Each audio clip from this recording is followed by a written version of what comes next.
Fala galera, Verbo Vivo, que bom estar com vocês aqui. Antes de mais nada, se inscreve no canal, curte e compartilha. Se você achar isso relevante, a sua ajuda será de grande ajuda para nós também aqui. Então, faz isso por nós aí. Deixa eu falar para vocês aqui.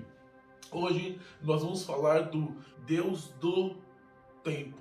E aí eu quero ler uma passagem extremamente importante aqui. Estou lá em João, capítulo 4, versículo 23. É o encontro de Jesus com a mulher samaritana. Isso é um encontro super importante. E ele diz assim: mas virá o tempo, e de fato já chegou, em que os verdadeiros adoradores vão adorar o Pai em espírito e em verdade, pois são esses que o Pai quer que o adorem. Veja você que interessante. É que se você sabe de mínimo de geografia, você vai saber qual é a capital da Grécia. Qual é a capital da Grécia? Exatamente, Atena. Por quê? Há no mito uma briga entre o Poseidon e Atena. Nessa briga, nessa guerra, a Poseidon perde. Quem que ganha? Atena. E ela faz o quê? Um templo. Se você reparar também, no fim do ano, algumas pessoas elas vão pular ondas. Acho que são 7 ondinhas, né? Quando no mito o deus, se não me engano, Marduk, algo do gênero, cria a Babilônia, ele vai criar para o seu próprio louvor, para a sua própria adoração. O que é que eu estou querendo dizer para você? Simples. Todo Deus expressa quem ele é ou o que ele deseja fisicamente. Por exemplo, pular 7 ondinhas, existe algum tipo de entidade lá que se expressa através do mar. Este Deus que eu citei agora fez a cidade para o seu louvor. E Atena, uma vez que ganhou a guerra, ela vai colocar um templo lá para que as pessoas, os seus adoradores, o adorassem. E eu quero fazer uma pergunta baseada nisso. Aonde está a expressividade do Deus, do nosso Deus, Jeová, no Velho Testamento? Eu vou deixar você pensar onde está. Se você pensou, Templo de Salomão, você acertou. Lá está o Templo de Salomão. Só que olha que coisa engraçada. A ideia do templo não é a ideia exatamente de Deus. Veja só. 1 Crônicas, o capítulo 17, o versículo 5, diz assim: desde o tempo em que tirei o povo de Israel, Deus falando, o povo de Israel do Egito até hoje, eu não tenho morado em nenhum templo. Tenho sempre morado numa tenda e mudando de lugar para o outro. Essa ideia de fazer um templo, essa ideia é uma ideia de Davi. Não foi o próprio Deus que instituiu essa ideia, apesar de ele ter aceitado. Veja só que interessante em Gênesis. Olha só que interessante. Se a expressividade de Deus inicial não é o templo, aonde é? Aonde é que o nosso Deus ele quer se expressar? Aonde é que o nosso Deus quer se expressar? Bem, é simples. O nosso Deus quer se expressar no templo.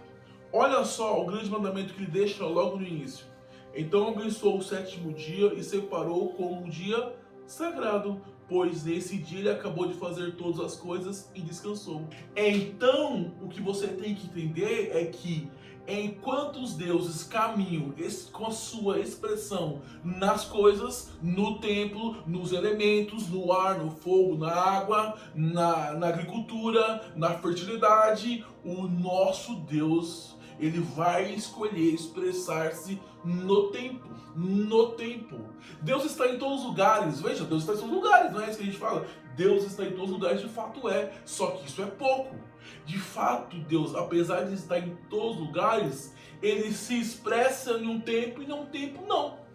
Há tempo de você orar e há tempo de você ouvir a voz de Deus. Como há tempo de comer, como há tempo de beber, como há tempo de dormir. Há um tempo onde Deus escolhe se expressar.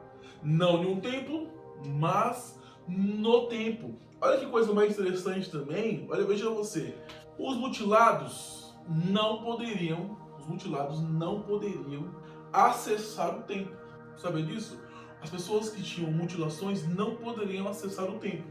Mas olha só a coisa interessante aqui. Aos castrados que guardem os meus sábados. Veja, isso é Isaías 56, de 4 a 5. Depois você lê lá. Apesar de uma pessoa que fosse castrada, deformada, não pudesse entrar no templo, ela tinha que guardar o sábado. Por quê? Porque Deus é Deus de tempo. Olha isso aqui. Aos estrangeiros que se chegam ao Senhor, todos os que guardam o sábado, não profanando e abraçam a minha aliança, também os levarei ao meu santo monte, porque a minha casa será chamada casa de oração para todos os povos. Veja, Deus convida os estrangeiros, que os estrangeiros não poderiam, por exemplo, ter um ofício dentro do templo, mas eles eram chamados para expressar e se relacionar guardando o sábado. Agora sabe o que é mais louco de tudo isso? Olha só, em Êxodo 25, versículo 9. E você, Moisés, faça uma tenda e todos os seus móveis de acordo com o modelo que eu lhe mostrar. Eu lhe darei 2 placas de pedra onde estão escritos os meus mandamentos, e você porá essas placas na arca. Essa arca vai para o templo. Nesse templo existe um lugar chamado Santo, Santo, Santo, Santíssimo. O templo é sagrado e no meio do templo tem um lugar que ainda é mais santo que os outros lugares. Ninguém podia ter acesso a não ser o sumo sacerdote. O sumo sacerdote só poderia ir lá uma vez ao ano pedir perdão ao povo. E se caso ele morresse, ele estava em volta de uma corda e as pessoas tinham que puxar ele pela corda. Tamanho era a santidade. E dentro desse templo, o que separava esse lugar de todo o templo era um véu. E aí de repente, veja só você, de repente, quando Jesus morre na cruz, esse véu é rompido, Essa conversa com a mulher samaritana aqui, pense você, essa conversa com a mulher samaritana, ela está perguntando assim: Jesus, aonde é que eu devo pedir perdão? Aonde é que anualmente eu devo pedir perdão? É aqui em Samaria ou lá em Jerusalém? E aí Jesus responde exatamente isso. Virá o tempo em que os adoradores adorarão em espírito e verdade, em qualquer tempo e em qualquer lugar. Você entende isso? Quando eu li esse texto, o meu coração se rasgou. A minha mente se rasgou. Quando ela ouviu isso, o coração também dela se rasgou. Jesus vai morrer na cruz, ressuscita. E quando ele morre na cruz, o véu é rasgado. E aí, o que é sagrado? Sagrado não é mais o templo, sagrado não é mais um sacerdócio, sagrado não é mais alguém que faz um sacrifício, sagrado não é mais um lugar, mas sagrado é o templo. Então, o que é sagrado? O professor que dá aula na IBD ou o pedreiro que constrói de maneira digna uma parede? Ambos. Por quê? Porque Deus está agora todo o tempo conosco. O que é mais sagrado? Um cara que está fazendo uma arte para a igreja ou um cara que está construindo um livro sobre matemática? Ambos estão fazendo coisas sagradas. Por quê? Porque Deus não está mais no templo, mas Deus está no templo. Deus não está mais no templo, mas Deus está no templo.